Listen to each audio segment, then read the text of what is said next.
Thursday night football was at least more exciting than the last couple ones, but what made it even crazier was what happened after Thursday night football. Christian McCaffrey headed to the Niners. We're going to break down that trade, what it means for San Francisco, and we're going to go into, are the Cardinals back? Also, our pick six right here on the Friday edition of the Locked On NFL podcast. I'm Chris Carter. He's your boy Q. Let's get into it. You are Locked On NFL, your daily NFL podcast. Part of the Locked On Podcast Network, your team every day.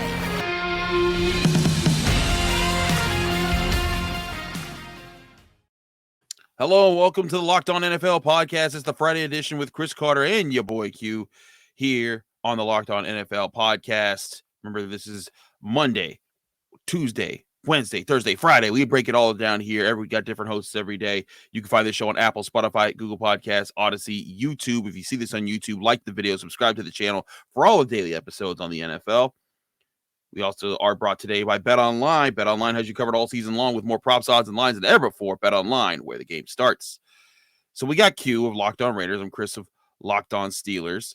But neither of our teams are in the spotlight right now. This is the Niners who stole the night away by trading for Christian McCaffrey, getting them a true playmaker running back. And in the process, they don't give up a first-round pick. They gave up a second, a third, and a fourth-round pick, all in 2023's NFL draft, and a fifth-round pick in 2024. Q, did they rob the Panthers in getting Christian McCaffrey, or is this just part of the fire sale that they're going to be through as now the fighting Matt rules are no more?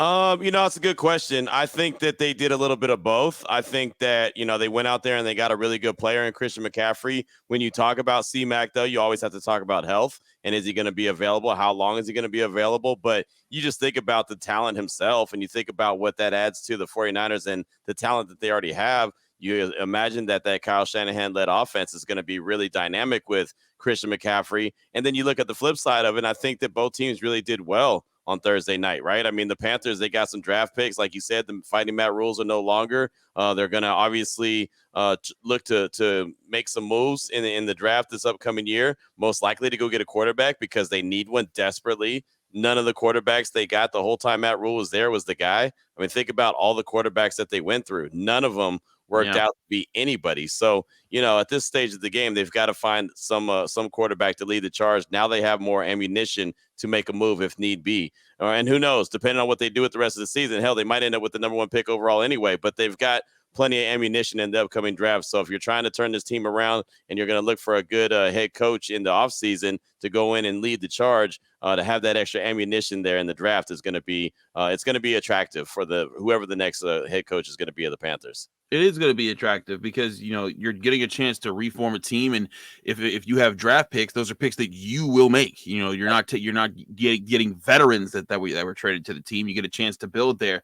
But I'm actually it's funny about this, man. When Matt Rule took over, and anyone who's listened to this show forever, you're a big Matt Rule guy. I'm a big Matt Rule guy. I was in Central Texas, and obviously I covered Matt Rule when he was at Baylor, the head coach. The minute he took over in Carolina, I thought his first move was going to be to trade Christian McCaffrey. And everyone thought I was crazy. And I said, no, he's not going to win right now. He's not going to win for a couple years. Matt Rule's MO is what? He wins in 3 years. So why in the hell is he going to run Christian McCaffrey into the ground? And then all of a sudden, when he's ready to win, is he going to have a healthy Christian McCaffrey? Well, it never worked out like that. Matt Rule never set up to win, obviously. I mean, even in the third year, he wasn't able to win, and that's why they fired him. But Christian McCaffrey was basically injured the whole time. So when they gave him that contract extension, that was one of the first things they did when Rule got there. It blew my mind because I never understood, Chris. I never understood why. Why are you going to give this running back this contract extension? And one, he has health questions. And two, you're not built to win right now. No. It'd be different if they had their quarterback of the future. Right. It'd be different if they had, an entire defense that you could build around. And listen, I'm not one of those ones, and you and I have done this before. I've gone over this before. Running back is important. People try to say running back is not important. Absolutely. The running back position is important, but it is not the most important position. It is not the position that you build around entire team. Right. If you have a great defense and you're still looking to build, chemistry in your passing game, a great running back can buy you time. But in the great rebuild that the Panthers were going through, they needed to not have to depend on Christian McCaffrey. Right. And he's not Derrick Henry. He's not, and he's fantastic. Don't get me wrong. I don't want anyone to come from my neck and be like, why did you diss Christian McCaffrey? He's a hell of a player, hell of a talent. He's just often injured. That's my main point. So when you gave him a contract extension, and when I say you, I'm talking about the Carolina Panthers, when you go and give him a big contract extension, you're saying, we believe you're going to be healthy for the next 3, 4, 5 years. And that never stood a chance. So he has another opportunity now. He's in San Francisco, a team that's built to win right now, even though they have Jimmy G. And look, that's probably a better option anyway at this stage of the game because you don't know what you were going to get with Trey Lance. Now you have, Jimmy G, you have Deebo Samuel, you have George Kittle, you add Christian McCaffrey to the mix. I mean, you have weapons. And all over the place. You have a strong defense and a hell of a play caller. So, I mean, this could work out great for San Francisco right now, and it could work out great for the Panthers in the long run. Heading into Sunday, the NFC West has the Niners, the Rams, and the Seahawks all at 3-3, and the Cardinals with 3-4. Does this trade to get Christian McCaffrey make the Niners your favorite to win the division? Not necessarily, and the only reason I say that is, and I don't know, that division is weird, only because the Rams feel like they've taken a step back. The Niners, I feel like, are kind of an unknown. You don't really know what you're going to get from them week to week. Mm-hmm. This will help them. But like I said, I can't just say, okay, that's going to help seal the deal because I don't know if he's going to be available. I mean, it's again, that's the biggest thing with me and Christian McCaffrey is the whole health situation. And I feel like, and I sound like I'm over putting extra on it, but the reality is he just hasn't been healthy. He's played 16 games since 2019, I believe. I mean, that's a very little amount of games, right? So, I mean, he just hasn't been available. So if he can consistently, show me that he's going to be available, then it's a whole different ball game. It's funny. Right after the trade happened, I tweeted out that, Christian McCaffrey is going to be coming to Las Vegas on January 1st. The Raiders will be facing him. And I had everyone in my mentions like, yeah, only if he's available, only if he's actually not on IR at that point. And I had to realize like, yeah, it's a good point. Yeah. So it's not just me. Like that's when you think Christian McCaffrey, most people unfortunately think injuries. Yeah. He's had a lot of them. He's been off the field. And I think also a lot of this gets amplified even more by fantasy sports, right? Because Christian McCaffrey has been like if he's healthy, you pick him number 1, number 2, number 3 in an NFL draft. But because he's been hurt so much, so many people have just been like, I'm staying away from him. Right. Exactly. And I don't play fantasy football, but I know what you're talking about. So I get it. Again, folks don't, they don't trust him. And so, again, I think that it's a great talent. If he can stay healthy, man, San Francisco's got them a great player that can make it happen right now for him and help them get over the hump in the NFC West. I just don't know if he's going to be available the whole time. And look, they did a good job as well because they kept him away from the Rams. The Rams were the other team that were really going hot and heavy after him. So imagine that. Both NFC West teams were going after C-Mac. So he was heavily coveted. He goes back to the Bay. Remember, he played college football at Stanford. So he heads back to the Bay Area. Of course, his dad, obviously has the San Francisco ties as well. So, I mean, there's all kind of things to like about this move, but we'll see. We'll see what happens at the end of the day. We certainly will see. We'll see if it was the right move, if it was the safe move for the Niners to build at the running back position to get another playmaker for that offense. But we got to talk about this Thursday night football game because the Cardinals put up some numbers in this game on both sides of the ball. We'll talk about that in just a minute. But first, we talk to you guys about our sponsors at Simply Safe. Here's a sports analogy for you. When it comes to burglars, your home is like the end zone, and you need the absolute strongest defense that you can muster for the goal line stand. This is why I trust and use Simply Safe Home and Security. At Simply Safe, your safety is the only thing that matters. It's cutting-edge technology powered by 24/7 professional monitoring agents who always have your back. So you always know that your home is safe. What I can tell you is that Simply Safe staff for help, they're attentive. They pay attention to what you're asking about, and they do everything they can to help you find out what you're looking for and figure out whatever situation you're in. I love the Simply Safe phone app because it makes it easy to get in touch with their workers. It allows you to view your home at all times, and it makes it easy to get the answers for the questions thanks to their app and their support team.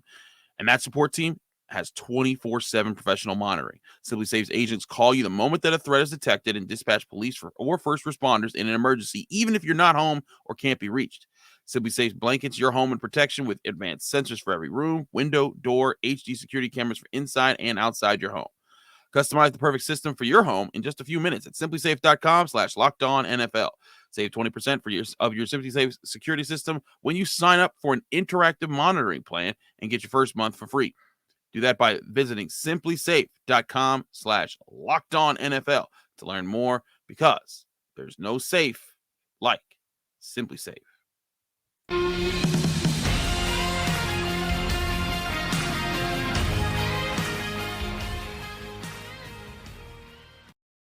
Back here in the Locked On NFL podcast, I'm Chris Carter. He's your boy Q. All right, Q. Now that we've gotten through the big trade news, we got to get through the actual game that was played. And make sure you check out Locked On 49ers, by the way, because I know they'll have a lot more to talk about. Because they're going to have all the heat there. Brian and Croc, they're going to be talking all night long. So go there to see what's going on. But also, there was some Thursday night football happening. And the Cardinals, for a second there, I thought they were going to blow the lead, but they held on. They handled their business. This team had back-to-back pick sixes, had the return of DeAndre Hopkins, and still only won by 8 against the Saints. I thought this was going to be a slaughter. And for a while, it looked like a slaughter until the Saints started just to storm back a little bit there at the end of the game. But Q, I look at this win. I see 100 passer rating for Kyler Murray, 204 yards through the air, touchdown pass. I see Eno Benjamin getting 92 yards on the ground and a touchdown. I see DeAndre Hopkins. He looked really good. 10 catches on 14 targets for 103 yards. Well rested. He's well rested. You got 3 interceptions. 2 of them were pick sixes. Mm-hmm. Encouraging. Are the Cardinals back? Are they a team that's now that DeAndre Hopkins is back and they've gone through there, they're taking their lumps? Are they a team that we're going to look at and be like, wow, man, that team was just one great receiver away from being a real contender? Do they still have Cliff Kingsbury as a head coach? Hold on. Let me check my notes. Yes. Well, then no. I don't believe in Cliff Kingsbury. You can always check out Locked On Cardinals if you want to get an update from Alex Clancy, because I know he's not a big Kingsbury guy. Listen, there's nobody who flames Cliff Kingsbury like Alex Clancy. I know. Like we just be chilling on Twitter, doing our thing. It'll be like 3 PM, and Alex will just be like, "I hate Cliff." Like he'll just flame.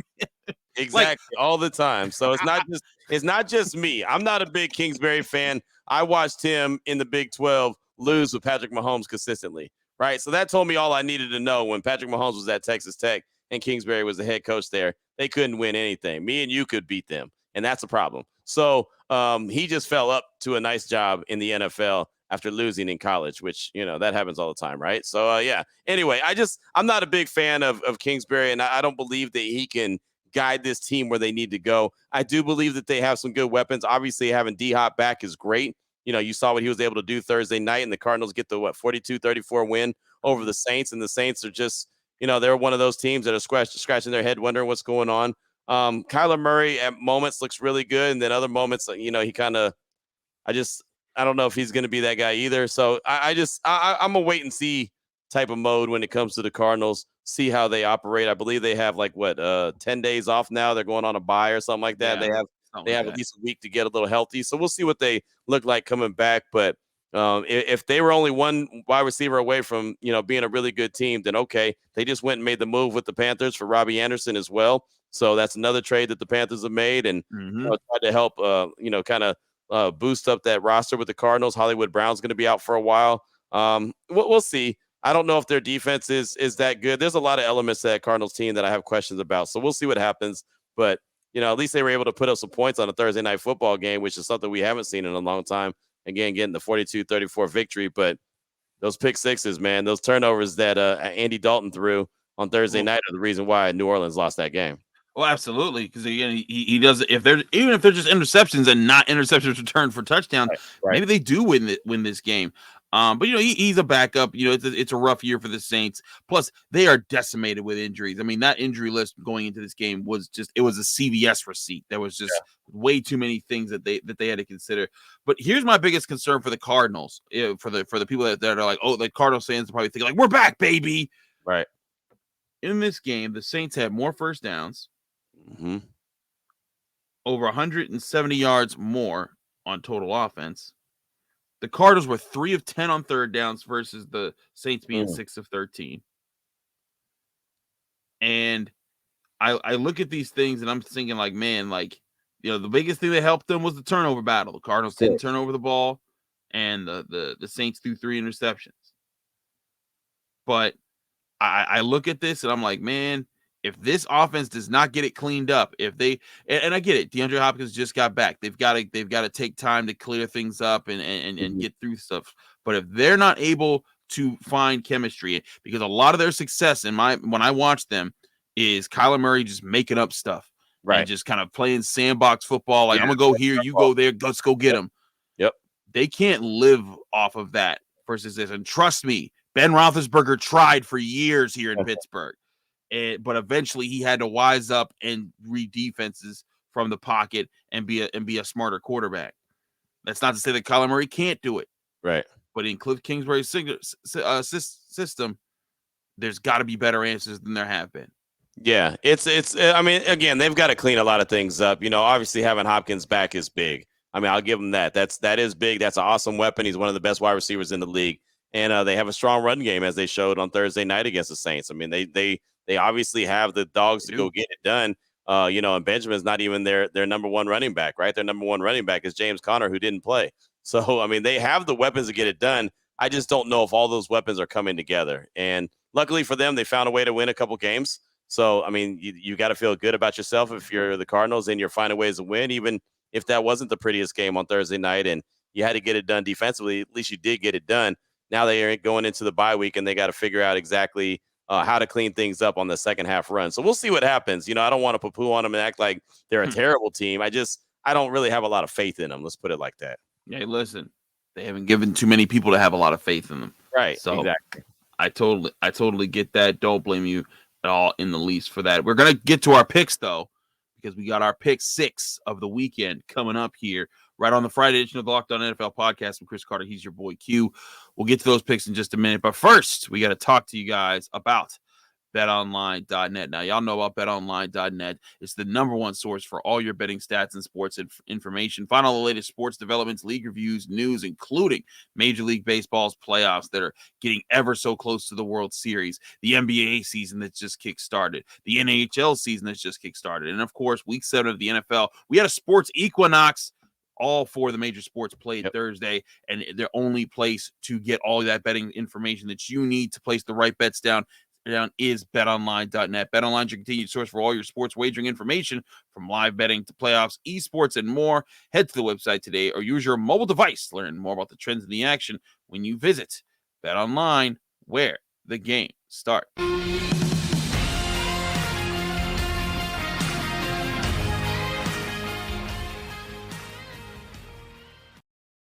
And it's time for the pick 6 here, where we pick 6 games. Q and I give you the odds, the lines, and then we tell you which way we're going here on the Friday edition of the Locked On NFL podcast.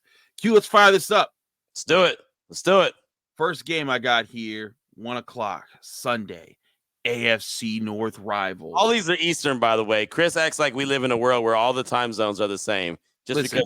Just because he's on the East Coast. The East Coast is the Beast Coast, so we follow the Beast over here. Let's go. Nah, the West Coast is the best coast, homeboy. Listen, first of all, you're not even from the West. You from Central. I am from the West Coast. No, you look. What's that number behind your boy Q? Is that a West Coast number? No, that's Central Texas. But I'm okay. There we go. Hey, check the records, homeboy. I'm from the Bay Area. Oh, he's from the Bay Area. Now you claim everywhere. You like Snoop Dogg. You wear all the jerseys of all the places. Check the record.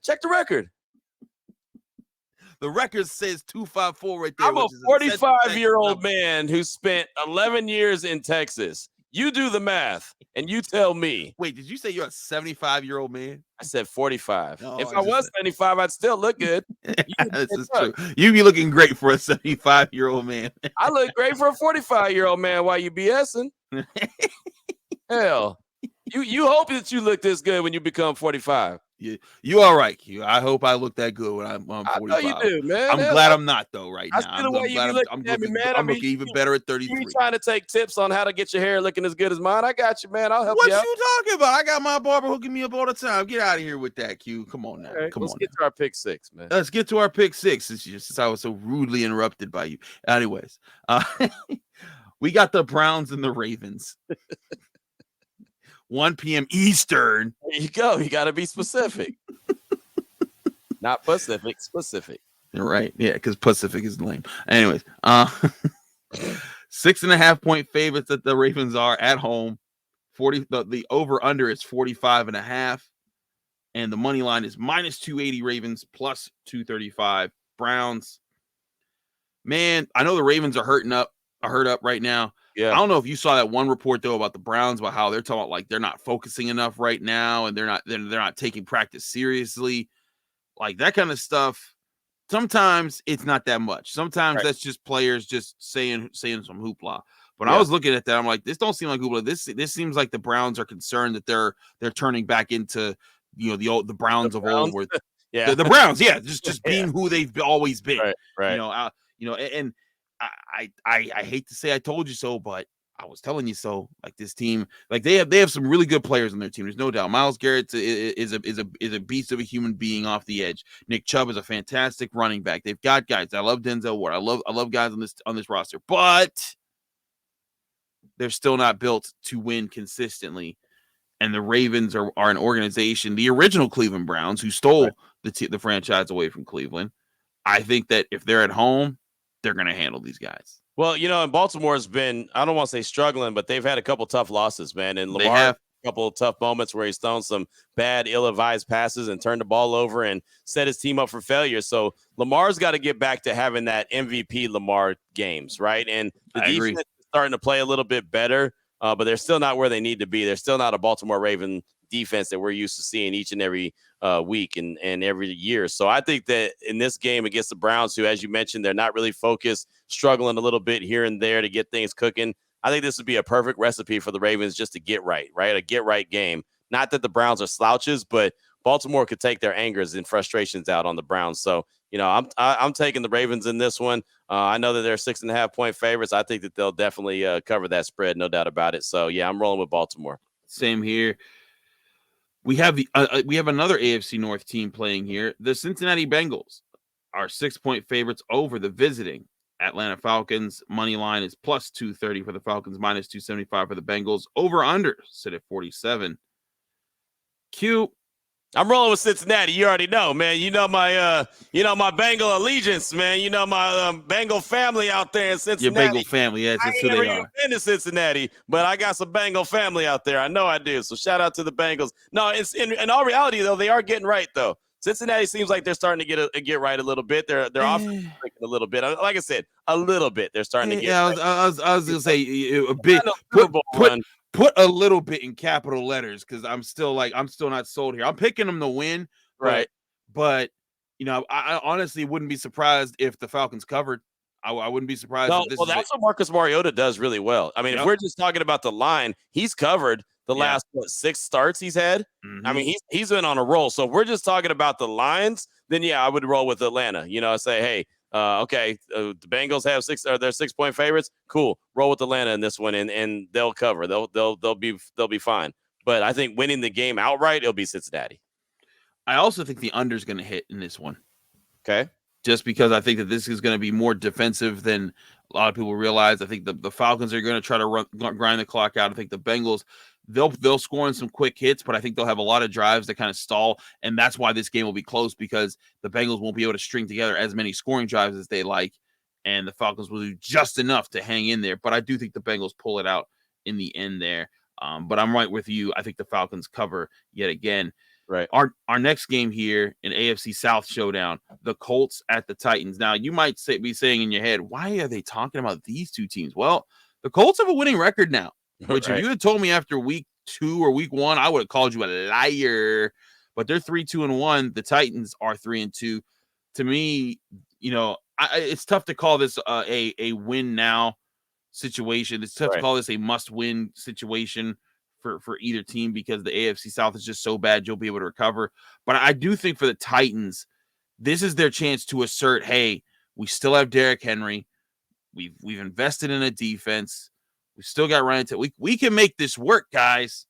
I think it's their time to try and do that and show that they can be a big boys and beat up some of the teams that they're meant to bully, like the Colts. But the Titans are only 2-point favorites in this. The money line is -135 for the Titans, +115 for the Colts, and the over/under is set at 42. Q, how you see this working out? This was a tough one for me, man. I don't really like this game, not because the teams. There's elements on both teams that I don't like. I don't like the fact that the Titans give up the big play. They give up a lot of big plays, and I don't like the fact that the Colts, Matt Ryan doesn't look very good, but their defense is good, right? So there's two different elements on these teams that I like. I like Derrick Henry running the rock, obviously, for Tennessee, but then their defense gives it the big play. I love the Colts defense, but then their offense stinks, right? Especially when Jonathan Taylor and company are injured. I think JT might be back this week. Maybe. I'm not 100% sure on that. Right. He's working his way there. There you go. So, man, this was tough. I want to, you know what? I'm going to go with the upset here. I'm going to go with the Colts, even though it's only a 2-point, they're 2-point favorites. I'm going to go with the Colts only because I believe in defense, and I do like their defense. I think that they have enough defensively to get it done. Gus Bradley and company, I think that they'll find a way to put their offense in better position to score. So I'm going to roll with the Colts, which probably means the Titans will blow them out, but I'm going to roll with the Colts. There you have it. We got a split there. He's going Colts. I'm going Titans. Let's flip it to the 4:00 games, or I guess the noon game. No, 1:00 games for you guys, I guess, out there in the West Coast, right? That's right. Get it right, man. I'm just letting y'all know, making sure that y'all ain't missing the games. That's right. But the Seattle Seahawks visit the Los Angeles Chargers. Chargers favored by 5.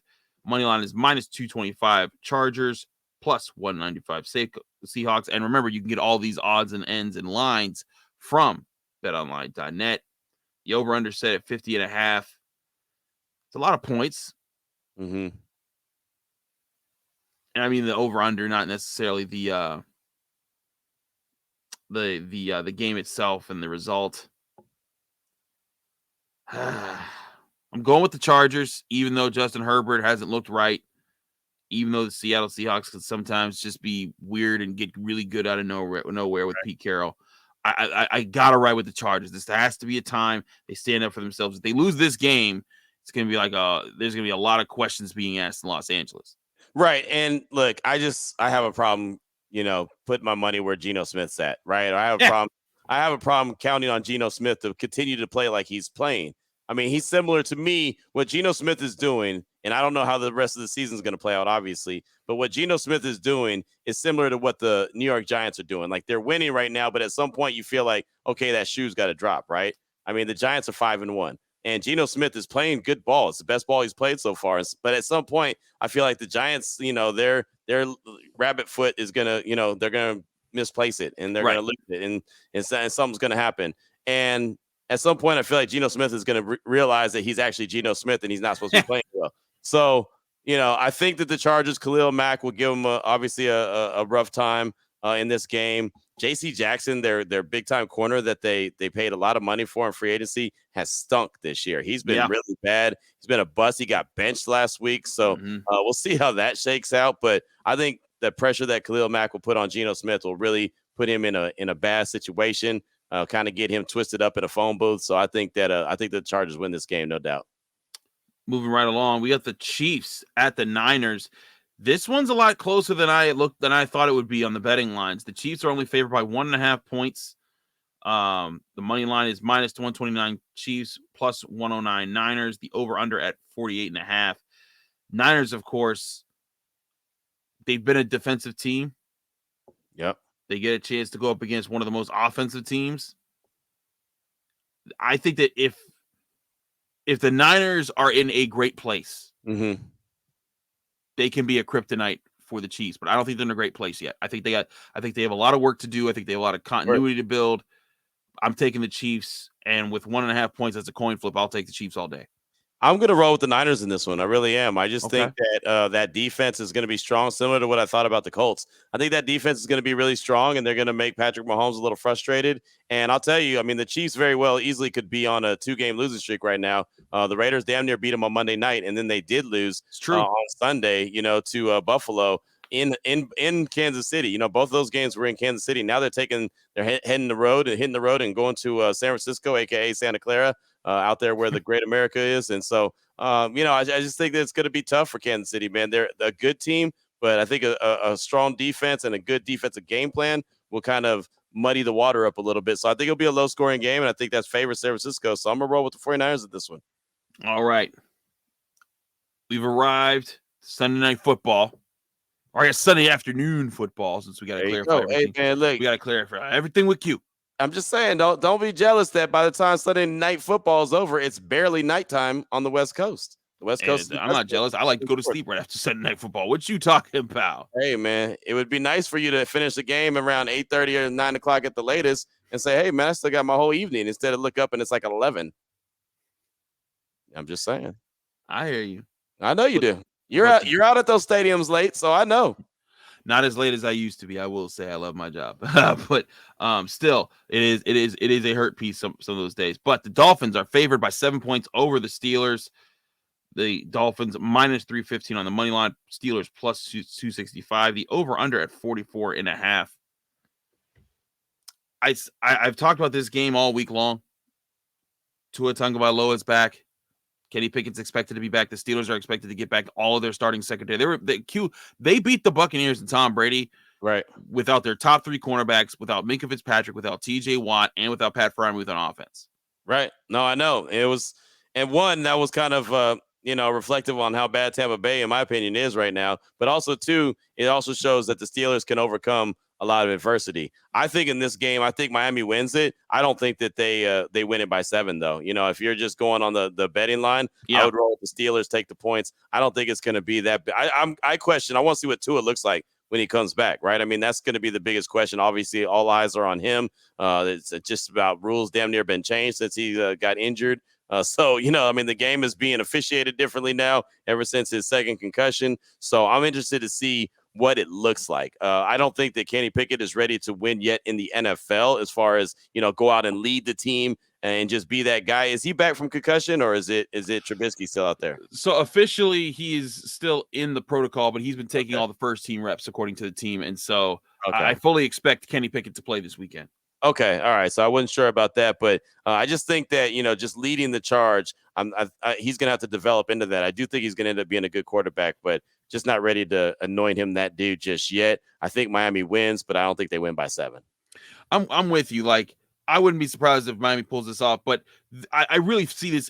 Whoever wins, it's going to be a 1 possession game. Yeah. It's not going to be some blowout. It's not going to be some crazy. I think this is going to be just a matter of like, hey, you know what? Who gets the turnovers late? Who gets more desperate? Who makes the first big mistake of the game? And what and how does the offense then capitalize on it? I really think it comes down to that much. I'm going with the Steelers, but I do think that if you're looking at a gambling side to this, there's definitely a lot of advantages by picking the Steelers with 7 points. I do think the Steelers are going to be able to kind of keep things close, even if they lose this game. But it's going to be exciting. We're gonna see a lot. We had a few differences here, but it's going to be a big weekend for the NFL, as it always is when there's games going on. And we'll keep you up to date with all the news, the league news, and everything that's going on. Trade deadline's approaching, so stay tuned to your local teams, to the national shows, everything here on the Locked On Podcast Network, where it's all about your team every day. Q. Let people know they can find you, follow you, get more of your work. Well, as you pointed out, my Twitter account, @YourBoyQ254. So there you go. You can find me. I put out everything Locked On Raiders, Locked On NFL, Locked On Bets. Everything I do always traces back to my Twitter account. Again, @YourBoyQ254. Check that out. Chris, I know you got a lot that you're working with as well. Where can folks find you? Find me on Twitter and Instagram at Carter Critiques. Check me out on the Locked On Steelers podcast, just like you check out Q on Locked On Raiders, and both of us on the Friday edition of the Locked On NFL podcast. We're all on Apple, Spotify, Google Podcasts, Odyssey, YouTube. If you see this video on YouTube, like the video, please. Subscribe to this channel to get all of our daily updates, as well as plenty of bonus content that comes out here from all of our hosts across the country. Thanks again for checking out the Locked On NFL podcast. We appreciate y'all. We'll be back on your screens and in your ears next week, breaking down what happened. Who knows? Maybe there was another big trade right before the deadline that people got off. It's going to be a fun way to watch either way.